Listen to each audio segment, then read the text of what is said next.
Supergirl tells a much more personal story than most Superman movies. Instead of focusing on a villain trying to destroy Earth, the movie follows Kara as she struggles with grief, responsibility, and finding where she belongs. Although she has lived on Earth for years, she still feels like an outsider.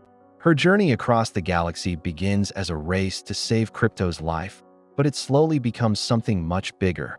By the end of the movie, Kara isn't just trying to stop Krem. She's finally learning to let go of the past. Kara's journey begins with Krypton's destruction. Her parents, Zor-El and Alara, managed to save Argo City by separating it from the rest of the planet before Krypton explodes. Because of this, Kara actually grows up surrounded by Kryptonian people instead of arriving on Earth as a baby like Superman. She experiences her culture, knows her parents, and understands what Krypton was really like before it got destroyed. Unfortunately, Argo City's survival comes with a hidden cost. The city is exposed to kryptonite, and the radiation slowly begins killing everyone who lives there. Kara watches her mother become sick before eventually losing her. When Zor-El realizes the city can't be saved, he sends Kara and Krypto to Earth, giving her a chance to live. This opening explains why Kara is so different from Superman. Clark only knows Krypton through stories and recordings, but Kara remembers it. She remembers her family, her home, and the people she grew up with. That makes it much harder for her to move on. Argo City slowly dying is also a symbol of grief. Instead of losing everything in one moment, Kara watches her world ending little by little, making every goodbye even more painful.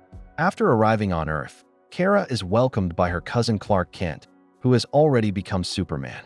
She eventually becomes Supergirl, but even after years on Earth, she never feels settled.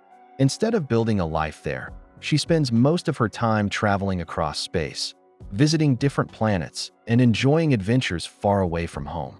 As the film begins in the present, she's celebrating her 23rd birthday by partying across the galaxy, while Superman keeps checking in on her, worried that she refuses to stay in one place. These scenes tell us a lot about Kara. At first, it looks like she's simply enjoying her freedom, but the film slowly reveals that she's running away from something. Earth reminds her that Krypton is gone, so staying there means facing feelings she isn't ready to deal with. Space becomes a place where she can avoid those emotions. Superman's role is also important because he represents someone who has already accepted Earth as his home. Kara is following a similar path, but she's still stuck between her past and her future. Everything changes when Kara meets Ruthie Mary Knoll, a young girl whose entire family has been murdered by Krem and the Brigands. Ruthie asks Supergirl to help her hunt Krem down, but Kara refuses because she doesn't believe revenge will solve anything. Before she can leave, Krem steals Kara's ship, and during the escape he shoots Krypto with a poisoned dart. Kara soon discovers that Krypto only has 3 days to live unless she can recover the antidote that Krem keeps with him. This suddenly gives Kara a personal reason to chase Krem, but Ruthie's presence makes the journey about much more than saving Krypto. The two characters are actually mirrors of each other. Both have lost their families, both are carrying deep emotional pain, and both are searching for a way to move forward. The difference is that Ruthie believes revenge will heal her, while Kara believes it won't. Following information from the Sklarian raiders, Kara and Ruthie arrive on the planet Bilquis, where they meet Bomer and Marek. Their daughter has been kidnapped by the Brigands and forced into becoming one of their brides. Out of desperation, Marek secretly tries to drug Kara and Ruthie so he can trade them to the Brigands in exchange for getting his daughter back. His plan fails when Kara resists the poison, leading to a large fight that introduces the bounty hunter Lobo, who is hunting one of the Brigand leaders. During the battle, Ruthie finally gets a chance to kill Krem, but Kara stops her because she refuses to let Ruthie become a murderer. Unfortunately, Krem escapes and immediately kills Bomer and his family before fleeing. Kara realizes that her decision had terrible consequences, and she begins blaming herself for what happened. This is one of the movie's most interesting moments. Superheroes are usually rewarded for showing mercy, but here the opposite happens. Kara does what she believes is morally right, yet innocent people still die. The film isn't saying mercy is wrong. Instead, it's showing that doing the right thing doesn't always lead to a perfect outcome. Sometimes heroes have to live with painful consequences, And that's exactly what Kara begins carrying for the rest of the film. Feeling responsible for Krem's escape, Kara decides to continue the mission alone and travels to Barrington.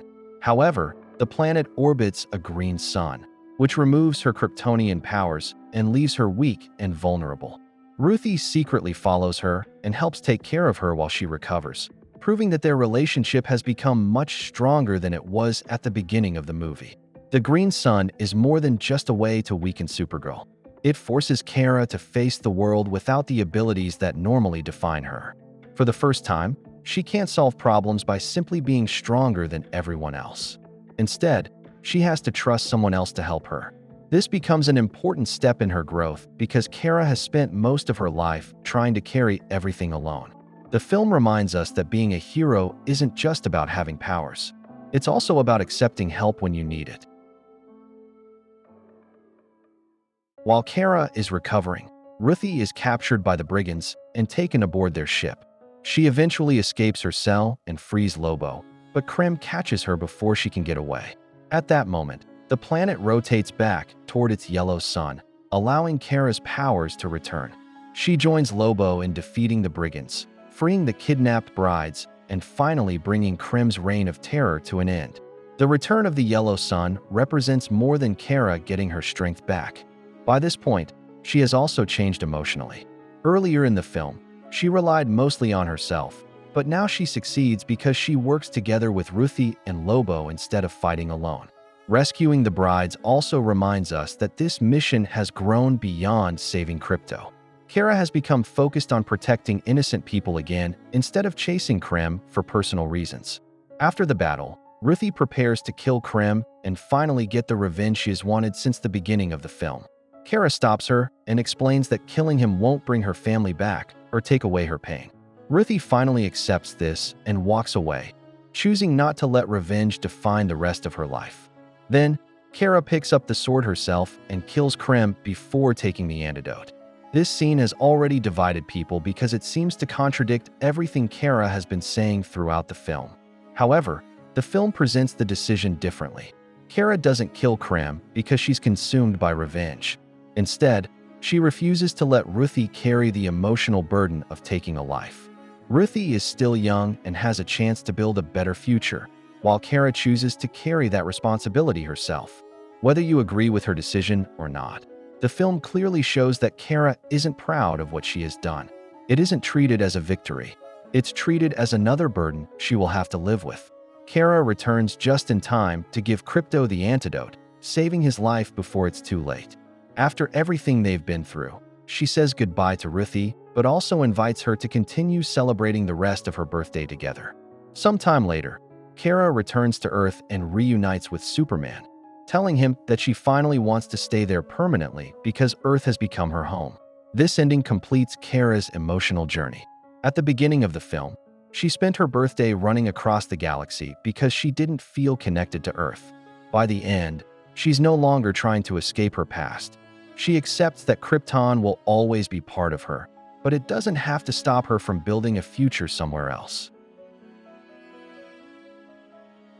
At its heart, Supergirl is a story about grief and how people respond differently to it. Kara spends years running from her pain by constantly traveling through space, while Ruthie believes revenge will finally give her peace. Neither approach truly works, and the film suggests that healing only begins when people accept their loss instead of trying to escape it or erase it. The film also explores the idea of home. Superman had to discover where he came from, but Kara already knew exactly where she came from. Her challenge was accepting where she belonged after Krypton was gone. By choosing to stay on Earth at the end of the film, Kara finally stops living in the shadow of her past. She isn't replacing Krypton or forgetting her family. She's choosing to honor them by continuing to live, protecting others, and building a future of her own. That's what truly completes her journey from Kara Zor-El into Supergirl. Make sure to like and subscribe if you enjoyed this video, and I will see you in the next one.